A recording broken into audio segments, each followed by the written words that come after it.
We'll begin this event with the launch of the book, Why Didn't You Come Sooner?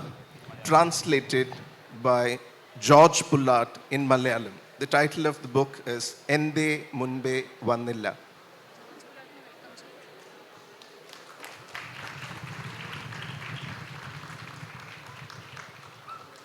Kindly play the video.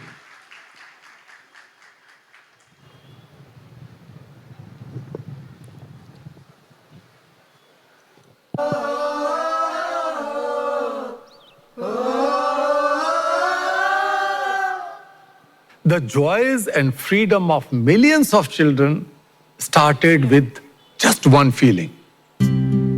What if the child slave Sabo was my daughter? Sabo, who was about to be sold to a brothel. Sabo, whose desperate father lay in a heap at my feet. Perhaps it all started with a spark of compassion, and today become a worldwide movement.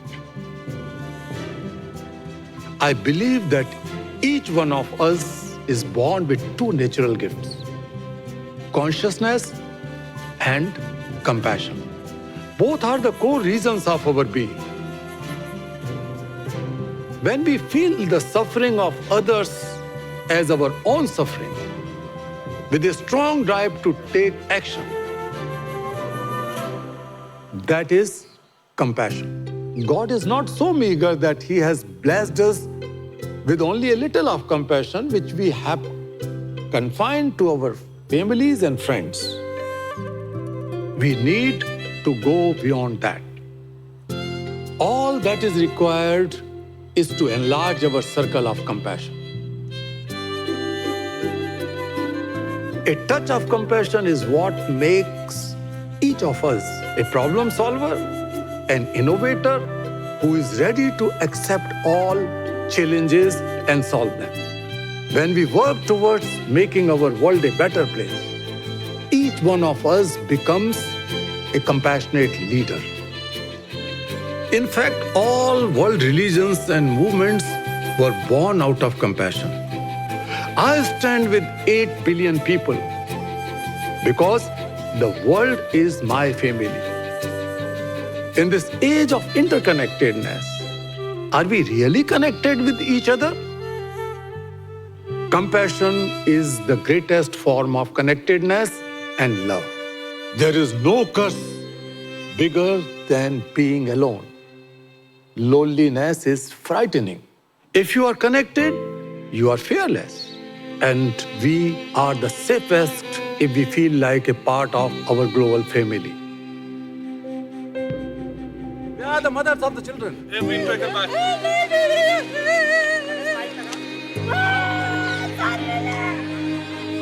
I am not a teacher or a preacher of compassion. I have made it a way of life. I truly believe that every solution lies in compassion in action.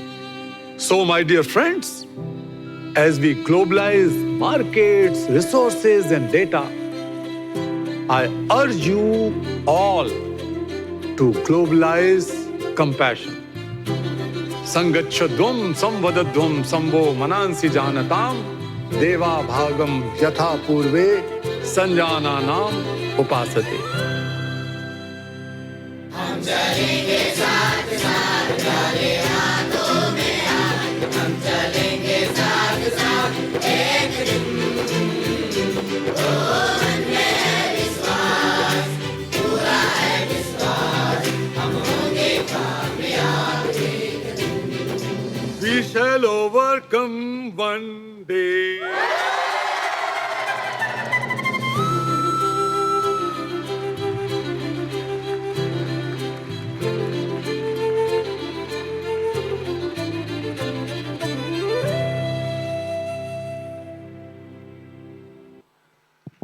Good evening, ladies and gentlemen.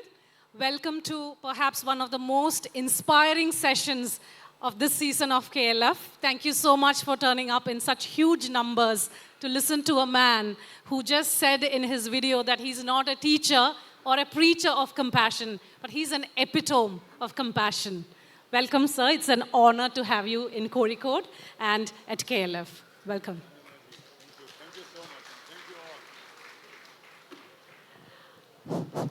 I want to begin by saying that this year, 2024, marks the 10th anniversary since Mr. Satyarthi won the Nobel Peace Prize. A decade of inspiring work globally. Please give him a huge round of applause.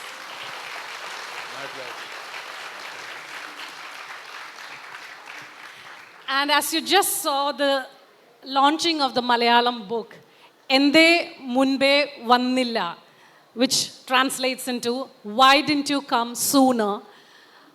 If you wonder why that title of the book, it is a heart-rending cry of every child Mr. Satyarthi has saved, either from trafficking or prostitution or child labor.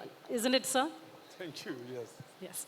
So I just want to start by asking you, when this book was launched in November 2023, if I'm not wrong, by Ruskin Bonds, he said, you know, everybody calls him a master storyteller. But when he launched the book, he said, here is a man who's a story himself. So can you tell us, looking back, this 10 years, or even when you started your work, how do you look back upon this journey that you have taken?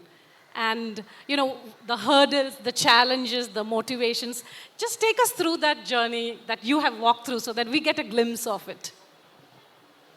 Thank you. So let me confess here that I am not a professional writer or a poet or an academician or intellectual in that sense. So I feel a little bit nervous being in this place with all of you, frankly speaking. And as far as Ruskin Bond is concerned, I cannot say, don't trust him. I have to trust and everybody has to trust. So if he says that Kailash Satyarthi is a story, I think I'm a story. Thank you. So 10 years, well, there is some difference in life. And there is no difference in my life. Difference is that before the Nobel Prize, I have been working across. Before the Nobel Prize, I have been working across 144 countries, precisely, fighting child slavery, child labor, exploitation of children, and also fighting for right to education, quality and free public education for children. And in that work, I had to travel quite a lot. And sometimes I had to travel 2 countries in one day, if they were nearby countries in Africa or in Europe. And my organization had to spend ticket. So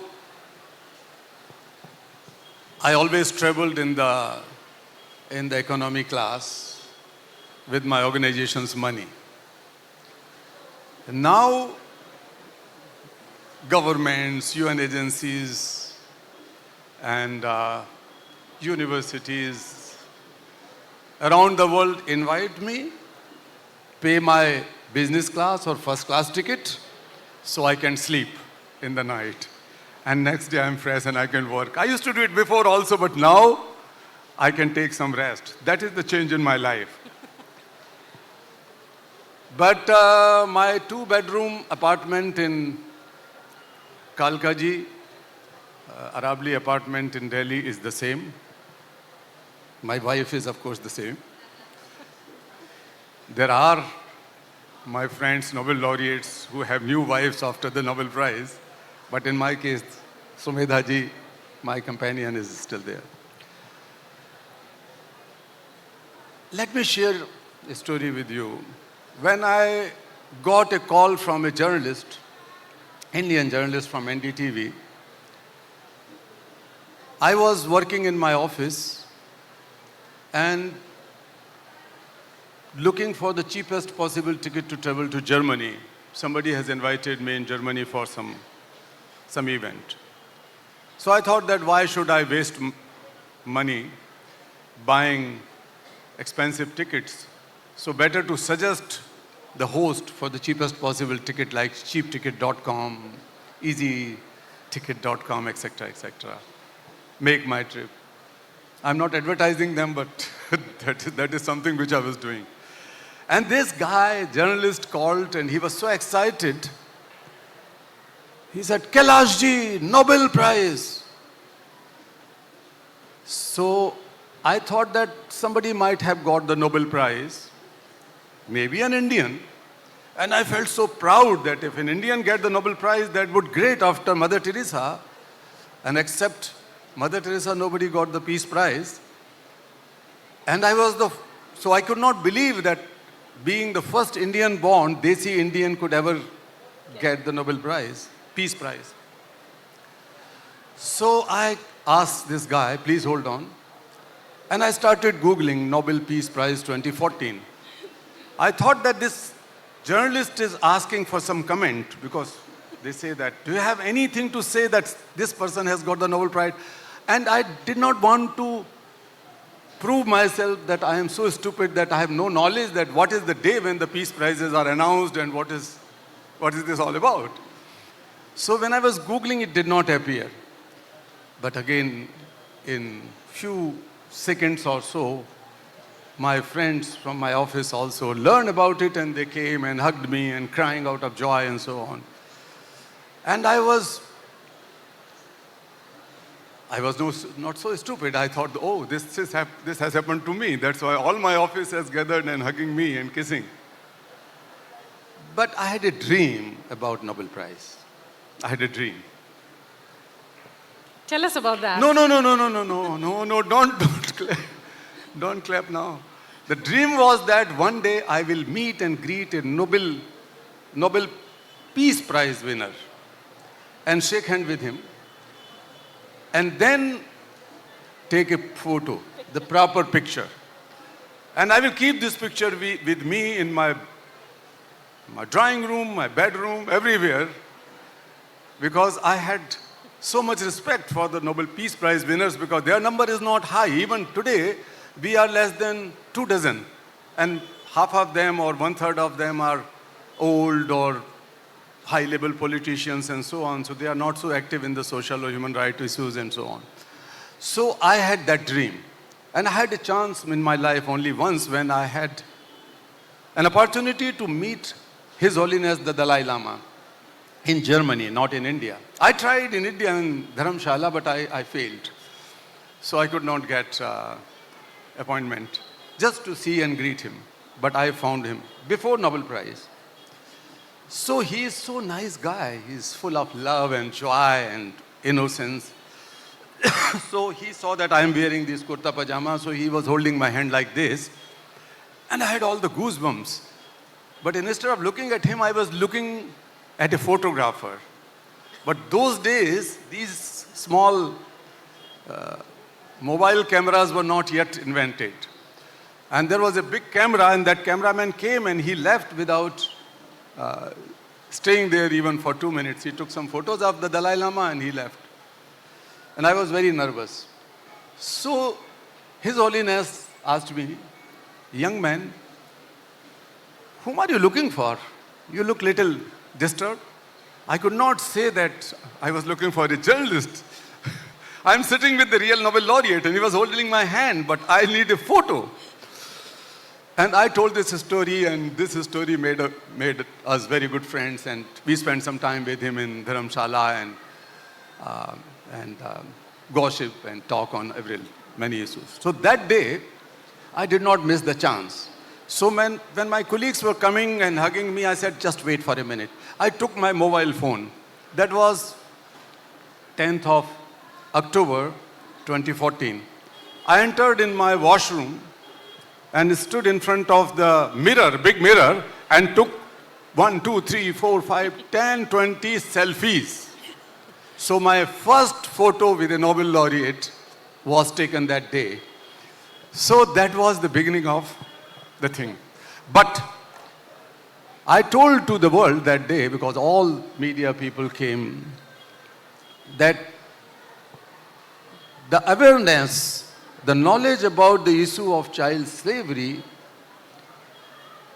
and some sort of discussion about it begin now in 40 minutes after the announcement of Peace Prize, which I could not do through all my efforts in 40 years of my work. In 40 minutes, everybody, every media channel, every newspaper, everybody was talking about the child labor, child slavery issue due to this prize announcement. So that was the beginning. But during the 10 years, there were 3 major accomplishments. One was that the issue of most excluded and marginalized children, bonded labor, forced labor, child labor, were not considered in the development agenda, in the global ODA policies and support. That was in the human right agenda or the labor agenda. So human right agenda does not have enough resources to be spent on the particular constituency. Development agenda has all the resources in the name of development. So the idea was that let us try to incorporate this issue in sustainable development goals. In Millennium Development Goals, there was no mention of these issues. And we kept on fighting for 10, 12 years that this should be there. How can you ensure education for all children if so many children, if 200 million children are working as child laborers, how can you ensure education for 200 million children? So you cannot accomplish education for all goals. If 200 million children are taking the jobs of 200 million adults as child laborers, how can you ensure that you are going to hasten the unemployment problem in MDGs? That was not possible. So we were raising these issues. Finally, in 2015, when the SDGs were being finalized, and I had an access to talk to any prime minister, any president, or UN agencies, heads, and even I went and met Pope and convinced him that how important is that these issues should be brought into SDGs. I had a chance to talk to my fellow laureate and then President of United States, Barack Obama, and many other presidents and prime ministers. And they listened. I was fighting for that. I was having demonstrations in front of the UN headquarters in New York before the Nobel Prize, demanding the same issue, but nobody was listening to it. Thanks to those 5 people sitting in the Nobel Committee, which has acknowledged this, and suddenly everybody said, oh yeah, that's a great idea, Kailash. Yeah, congratulations. And this has been incorporated in the SDGs. So goal 8.7, which has to be accomplished by 2025, total eradication of child labor in all its forms, or forced labor and bonded labor, is now in development agenda, global development agenda. And that was a big accomplishment. Amazing. You know, what I'm just listening to you, and what I understand is the same way you have empowered thousands of kids. I think this one Nobel Prize has empowered you to have a bigger impact on the global community and expand your work. I want to, on this context, mention that, for the audience, that he has rescued 115,000 children from child labor and trafficking and other forms of exploitation. Not just me, I have done it with the help of my colleagues and my activists.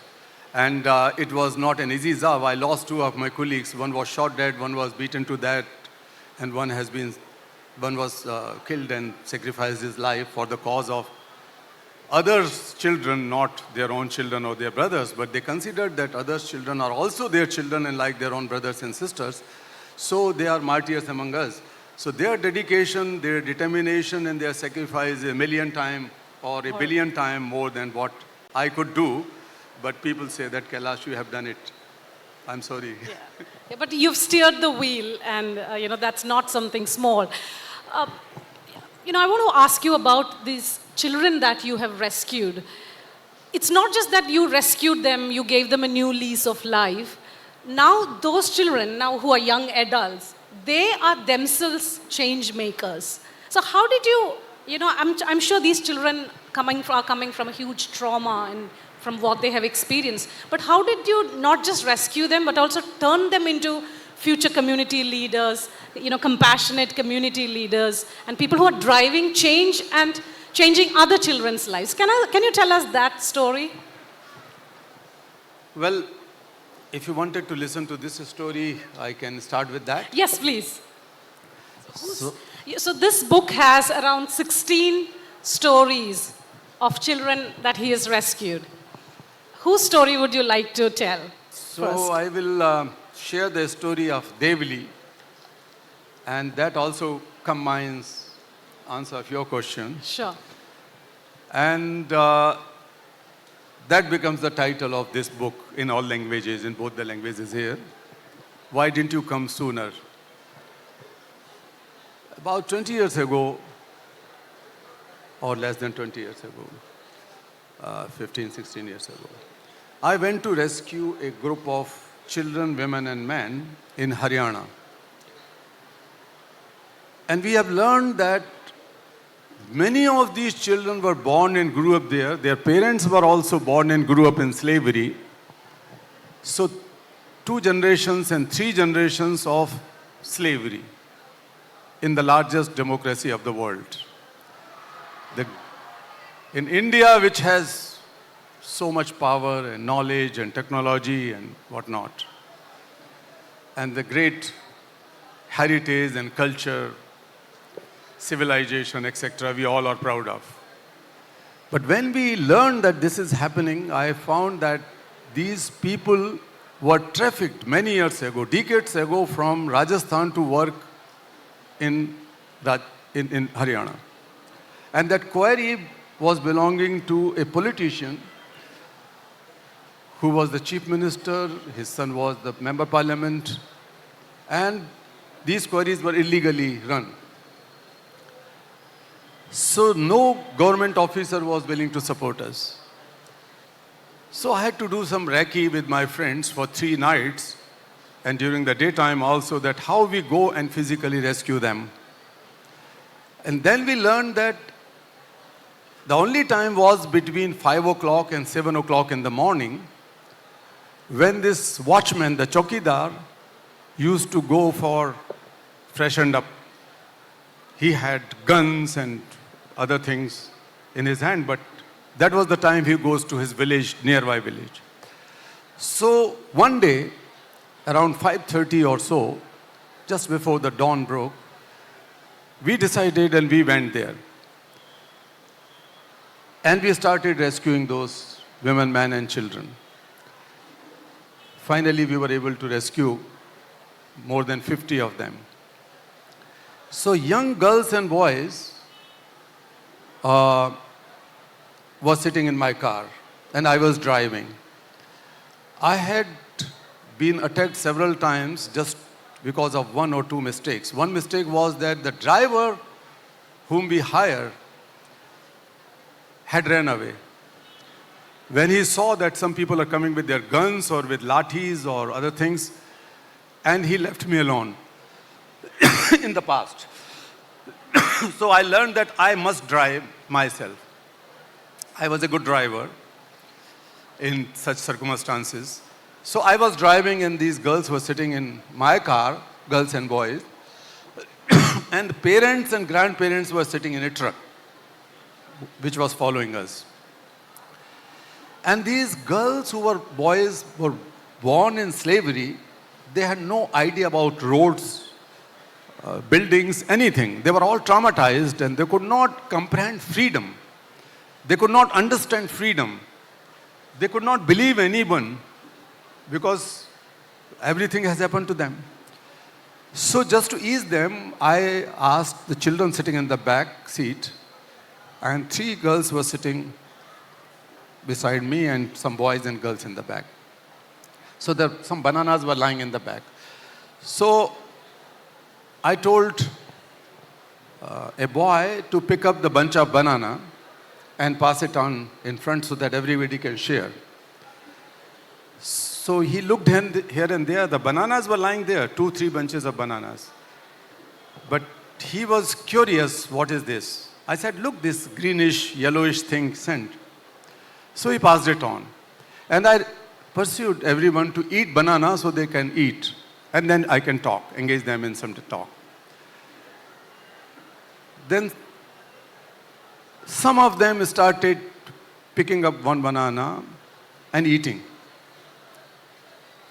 And then I realized, after a while, when I looked at them, some of them were trying to push the banana inside, but they did not like it and they threw it away. And some others were still trying to eat and they were eating.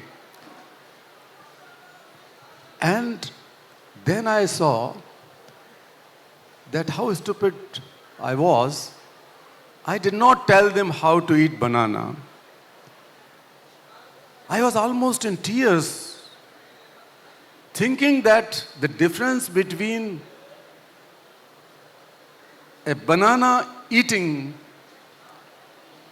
and the teaching, simple teaching that how to eat banana is 100 or 200 years long journey to travel, the journey from slavery to freedom, ignorance to some basic knowledge how to eat banana. One of the girls told, what kind of onion is it? I've never seen or I've never eaten this kind of onion. A boy told that, oh no, neither it's a potato. They have never seen a banana except onions and potato. And then I was driving, and then this girl, Devli, 7-8-year-old girl, she had put her hand on my shoulder strongly, like he was beating me. And she looked at me, and I could feel anger, joy of freedom,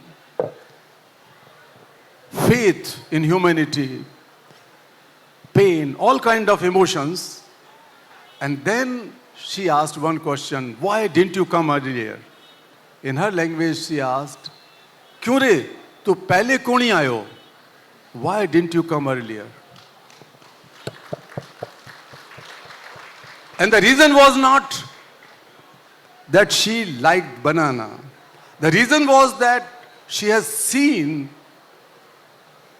when her father and mother tried to run away. Her mother was raped. And when father tried to save his wife, he has been poked with cigarettes, bidis. Devli also saw the death of her younger brother in her lab because they have never seen any medication. No medicine has been given during that time. So perhaps that is the reason for the first time that slave girl had faith in humanity, in society. And I was overwhelmed because that faith of a slave girl came through me. Perhaps God has chosen me for that.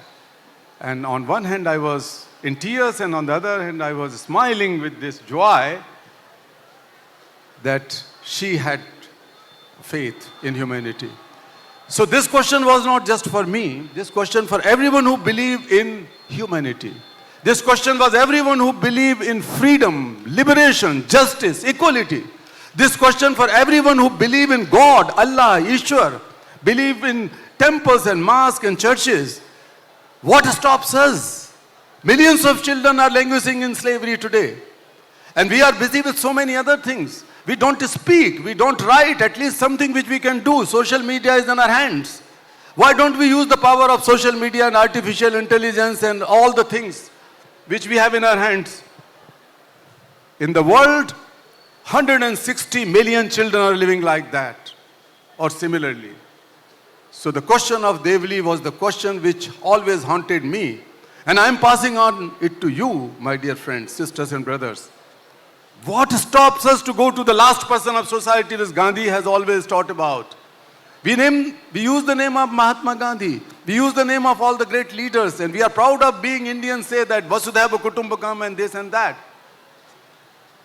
Why don't we consider these girls and boys as our own children? Why so many Devlis in Africa, in Latin America, in India, in Pakistan, or any other country are living like that?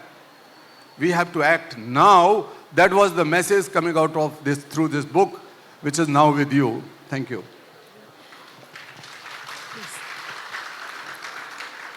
Thank you so much, sir, for putting out this call, for telling us that there is something that each of us can do. I think it's beyond, when we talk about human rights or basic rights, it's beyond our imagination that even eating a banana falls under the ambit of human rights. We can't stretch our imagination that far. And you have written in the book, when telling that story, that the difference between a peeled banana and an unpeeled banana is the distance between slavery and freedom. I will just come back to the question where we started off by telling Devi's story. So I was so angry with that. Yes. And I ask everyone to be angry. Yes. Angry not for destruction. Anger should not be driven by hate or revenge for any destruction, any violence. Anger should be driven through some cause. If you feel injustices around you, if you see these situations around you, you cannot keep quiet. You have to speak at least. You have to fight for it, fight for justice. That anger is positive anger which all of us should have. And unfortunately, we are losing that anger. Being a Nobel laureate, I call you to be angry. A peace laureate is saying that you should be angry to establish peace in the world. You cannot establish peace and justice, they are twin sisters, without being angry against these injustices and wrongs around us. So this Devli's story, when Devli was freed, she was brought to our ashram. We have 3 rehabilitation and education and leadership building centers. And the first rehabilitation and education center for freed slaves was established by my group in Delhi in 1990, and then another one for girls in 1996, 97, and the third one was boys in Rajasthan, and so on. And then we somehow encourage governments and the civil society organizations, NGOs, to start up these kind of things. So there are so many centers now. So Devli studied in one. She was very bright girl. She stayed with us for a few years. After her return to the village where the whole family and the entire group was rehabilitated in Rajasthan, she called me one day that, Bhai Sahab ji, this is a good news for you. I saw that there are more than 30 girls and boys in my community, those who have never gone to schools, but they are doing some household course in the neighboring township near Jodhpur. But I persuaded everyone, and they were pursued, their families also agreed to send their children to a school. I said, do you have a school in the locality? She said, no. I have convinced a young man, 10th grade pass, to come and work as teacher. So we have set up a school under a tree, a big tree. And all these girls and boys come in the morning and learn basic language skills and other things, mathematics. And this boy, teaches free of cost. So you should come someday. So I went to see. And then we somehow set up a school. That was again 15, 16 years ago. And then there was a special session in the United Nations General Assembly that is called Class of 2015. So the idea behind is that by 2015, education goal cannot be achieved, the goal number 2 of MDGs. That was not possible to be achieved. So there was a high-level special session. I was invited to speak there. So I took Devli with me, another girl from Africa, Avlabi. So Devli stood up on the dais. She narrated her story, and I had to translate. And the first question she said, she's a very naughty girl. She's the mother of 2 now, by the way, and she is doing well. But that day, she was holding my hand and asked, Bhai Sahab ji, how come these people are so fat and so white? What kind of food they eat? They are white people, because most of them were white people. So, and then she suddenly looked at 2 or 3 black people. Oh, how black they are. She has never seen the American president, African president from some country, or maybe some other leaders. So I had to translate all this, and then she has challenged after her story that, look, me being a tribal intergenerational slave can make sure that no child would be left out, no child would be left behind. All children, all my sisters and brothers must be studying. They should have a school. So I have set up a school, and every single child of my locality is going to school. What about you guys? She challenged to the presidents and prime ministers, kings and queens of the world, and some people who were sitting there in the front or the side row, someone like the then Prime Minister of Britain, Gordon Brown, or the Prime Minister Kevin Rudd from Australia, or Queen Rania, people like that, they came on the stage and they were hugging her, and that was the day, first time in the history,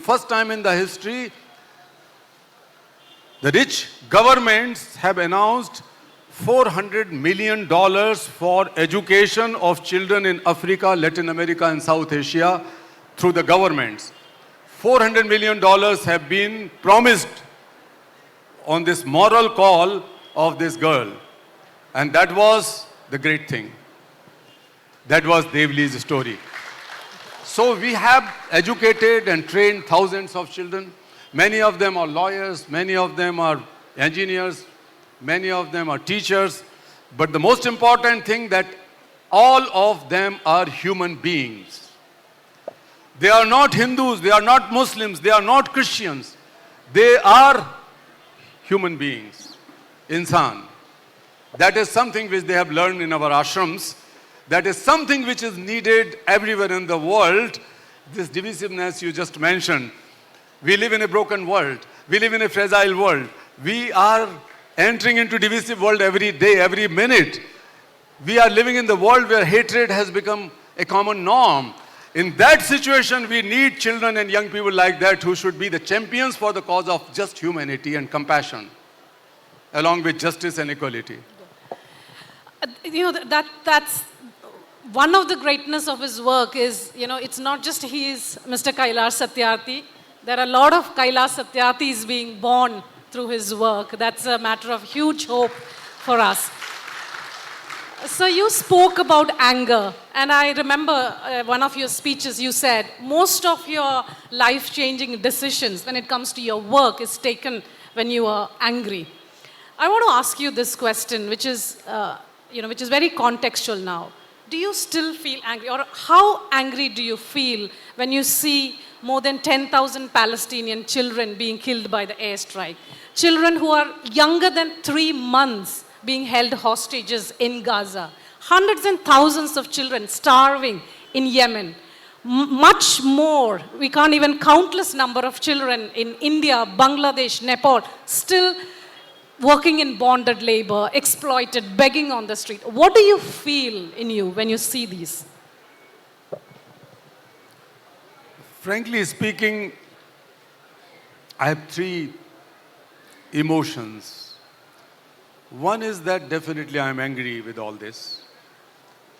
I am sad. I feel pain when I see how the children, innocent children, are being killed, maimed. Their mothers could not identify their bodies when any drone attack took place in Gaza or in other places. So that is a painful situation. And the third thing is sometimes I also felt helplessness. Why I'm sitting here, what I'm doing when my children are being killed. Maybe in Palestine, maybe some children from Israel, children, men and women have been, kidnapped, captivated, killed. They are also my children, Israelis or Palestine, both. So this is happening, it's a very sad situation. So when on 7th of or 8th of October, this happened, Hamas, nobody will support Hamas. I'm not going to political reasons, but I am just saying that nobody must support any terrorist or any extremist group which believes in violence or and execute violence. So that is no question. But immediately after that, I started calling some of my Nobel laureate friends and other friends, some of the former prime ministers or presidents who matter even now in their respective countries, but globally, global leaders. And my fear, and the fear of many people, was that the retaliation would be 100 times dangerous. Some children, some women or men were killed in this first Hamas action. But later on, everybody knew that within a week or 10 days, maybe thousands of children and innocent people would be killed in Gaza and other parts of Palestine. It happened. So when I called a friend of mine who is a Nobel laureate from a Gulf region, is a Muslim lady, she was crying. And she calls me brother, big brother, like my younger sister. She said, Kailash, I was waiting for your call. And who is there to console if not you? But you have to speak out. You have to fight against Israel. I said, that is easy to say, but we will exacerbate this situation. We have to find some way out. But she was very angry. She left the phone crying badly. I called another friend of mine who was a Nobel laureate from, not peace laureate, but science laureate in Israel. He's an elderly guy. And he was equally angry with me. He said, what are you talking about? You are talking about Palestinian children, women and men. This is the time when we have to settle all the scores forever. And this is the time we have to make the decisive action. And the decisive action is ongoing. So I said, just think, my brother, we are considered Nobel laureates and we have to take a strong humanitarian stand. So I spoke to some other people and I tell you, Anjana ji, that the world was so divided. I called some of my friends in Oxford. I called some of the top academicians who are my friends or known people in Harvard and other places where I am invited to speak. So I said that let us speak with one voice that our children must be saved. They are innocent. I'm not asking for big things that was beyond our reach, but we have to speak out. So my own friends and office people advised that don't go in that. This is a very, very dicey situation and very sensitive issue. But I said no. I wrote a letter, a simple draft of a statement. It begins with, all Israeli children are our children. All Palestinian children are our children. Children have never been responsible for wars and urgencies, these kind of things, violent conflicts or or other things, even for the poverty and miseries which we are facing. But children are the worst victims, worst sufferers of wars and violence in the world, which they are not responsible for. And they have to carry this burden forever in whole of their lives. And maybe their own children will have to go into that if we are not able to protect them. So we said that children must be saved in Israel, as well as the Palestinian children must be saved in Gaza Strip. And that means we wanted to initiate some conversation, some dialogue. Some people should speak on behalf of both. And the children, the issues and compassion for children was the melting point where the people can talk.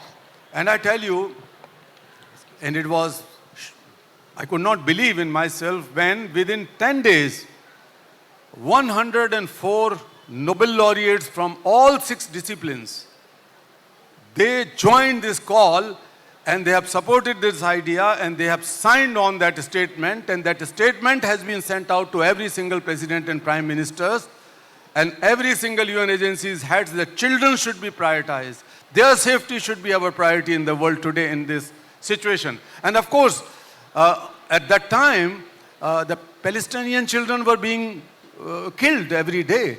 So that echoed, and that happened for the first time. I got a call from the Nobel Committee's one of the members that this never happened before. The first time 104 Nobel laureates from all disciplines came together on your call to save the children from these countries. So even if I'm angry, I try to find some solution, something. And I heard from my other colleague, White House called up to my very good friend and dear sister, Judy Williams. Judy Williams is a Nobel laureate and a very firebrand woman in the United States. So she's an elderly sister of mine. And she got some message, I heard, that even the White House started thinking that what should be done on the issue of children, because that is such a serious issue raised by 104 Nobel laureates. So it started some conversation. So there's so much more that we want to hear from us today, but we have 10 more minutes and I want to open the floor for questions. Before that, one quick question if you can answer us. You have come a long way in the last 1 decade. Where do you want to take your work in the next 10 years? What is your dream? So, when everybody was stuck at their homes during COVID and particularly during these lockdowns, there was a report which has been launched by United Nations, and I was invited in the launch of this report as one of the person who was standing and launching virtually. So the heads of 4 UN agencies or 5 UN agencies, ILO, UNICEF, UNESCO, UNDP, and World Bank, also the president of European Union, these people were there and I was there. And the report was so, I would say, disgusting. And I was very angry on that report. It is for the first time in more than 2 decades, the number of child laborers has risen. It increased from 150 million or 52 million, 152 million to 60 million in the first 4 years of SDGs. First 4 years of SDGs before pandemic. That was before pandemic. The report was from 2016 to 2020. So the number of such children who were enslaved and trafficked and child laborers decreased from 250 million in 2000 to 252 million. But it started increasing. So I said that world has never been so wealthier, so equipped with knowledge and technology and artificial intelligence and whatnot. So many laws and constitutional provisions and so many experts are there, so many NGOs and governments and UN agencies are working on it. Why we are ignoring our children? We cannot hide behind any wall or any curtain. There is no excuse for that. So I started thinking that this is, of course, they responded and something has happened. But I realized, which I have been calling for many, many years, which is also mentioned here, that we have globalized economies. We have globalized knowledge, data. We have globalized information, technology, market, consumption, everything. But something is missing, and what is missing is compassion. This is the time to globalize compassion. And compassion does not mean teaching, a virtue or a value. Compassion is not a religious preaching. Compassion is problem solving, selfless problem solving of other people, considering that their problem is your problem. Their pain is your pain. You solve that problem, not merge into that suffering, but emerge as problem solver. Simple definition. So my new initiative, like we need some oxygen, we need moral accountability, we need moral responsibility. Moral responsibility, not responsibilities written on the pieces of paper. Moral responsibility which comes from inside, that is possible when you feel connected to each other against this situation of disconnect. So we launch a new campaign, Movement for Global Compassion. So my colleagues have added my name because they are more expert on using the brand or something. So they said, no, sir, this should be the Satyarthi Movement for Global Compassion. So this Movement for Global Compassion, SMGC or Satyarthi Movement for Global Compassion, is working how to induce the compassion in action in any walk of life. How to build the compassionate leadership in businesses, in politics, in media. We see a lot of hatred due to the media's irresponsible behavior. So we have to ensure that how we have to inculcate the value of compassion where they feel responsible and get rid of this hatred and this kind of violent atmosphere, divisiveness. So compassionate leadership in all walks of life, in medical profession, in police, in judiciary, where one should feel the suffering of others as one's own suffering with a wisdomful thinking to solve the problem of suffering of others immediately. That is something which I have launched now. Thank you so much. Please give a huge round of applause for this Kailash Satyarthi movement for global compassion. On that note, I will open the floor for questions. If you can please keep your questions, please ask questions. Yeah, there is somebody there. Please pass a mic to that child there. And please introduce yourself. We want to hear your name. So, hi, good evening. My name is Darsh. I have one request and one question. Yes, please. Yes, Darsh. So, sir, the question is, how did you manage to save these all children?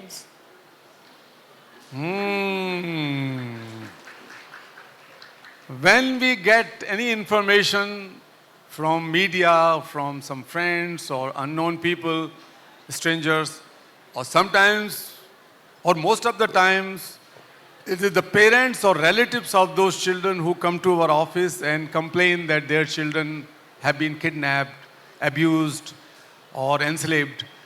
Then we have to do a lot of homework and make sure that we rescue them physically. Earlier it was most difficult. As I said, I lost some of my colleagues and I have been attacked several times. But now the things have changed. In most states, including in this state of Kerala, the government agencies, the police has shown remarkable responsibility in helping us out. Our activists go and free children, and so many children were freed with the help of my colleagues here in Kerala itself. So, and some of them are sitting here, and so that goes on. So the And so, Prasreen is standing there. Prasreen is our leader in Kerala in helping the children here. so the request is, I wish to touch your leg and take your blessings. Okay, sure. Come. Run fast, or I will come so that we can meet somewhere in the middle. Yeah.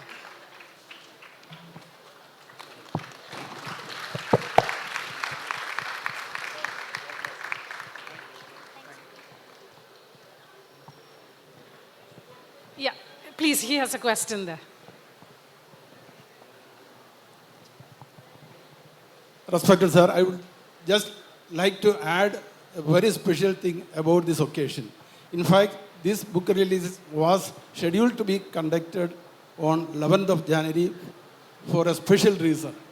It is just changed for 14 because of some personal problems somewhere. And you know what was the speciality of 11th January? It was Sir? the 70th birthday of Kailash Satyarthi. Sir, can you please turn this side and ask a question if you have a question? Yeah. You have a question for him? Is it the first time you come to Kerala to speak to people here?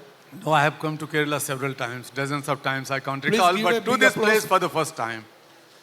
In Calicut for the first time. Thank you. Good afternoon, sir. Actually, you have enlightened us, and it was a wonderful speech, and you are a good human being. So my question to you, sir, actually you are in Kerala now. You said that you have been Kerala for several times. And sir, you have, I hope Kerala in all the index, Kerala far ahead of other states. So my question to you, sir, we have a corporate, and during the impact of corona highly disruptive, all walks of people, suffered. So in that context, I'm talking about corporate, their responsibility. So do you think that, that corporate are doing, do you think that corporate are doing enough? Or my another question is, why can't replicate Kerala model to other states? Thank you, sir. Well,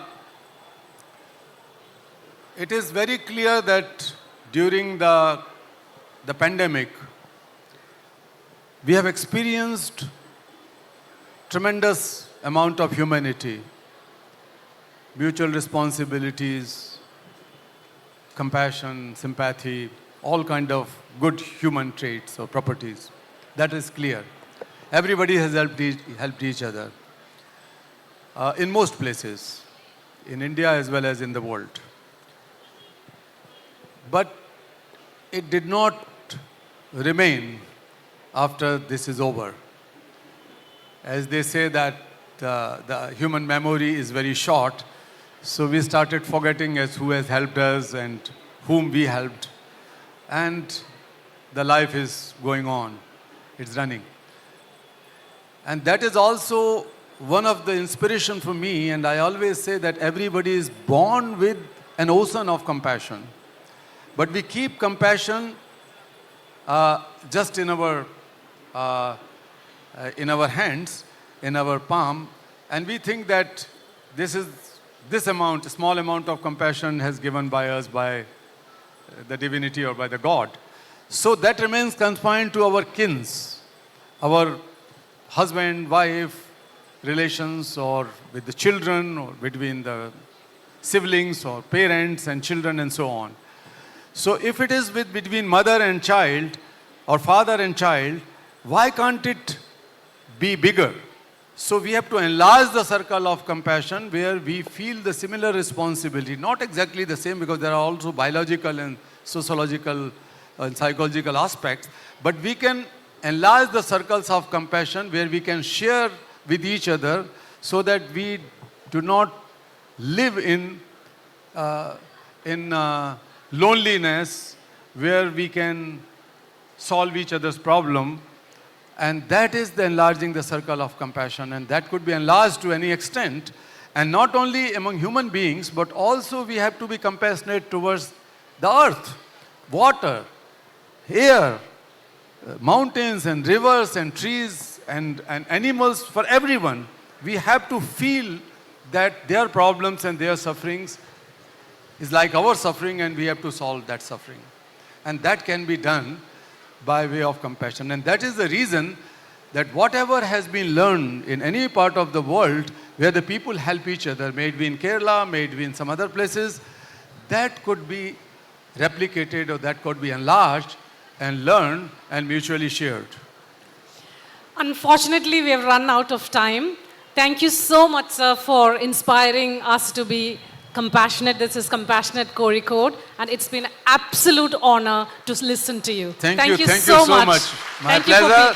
Thank you so much. Thank you so much.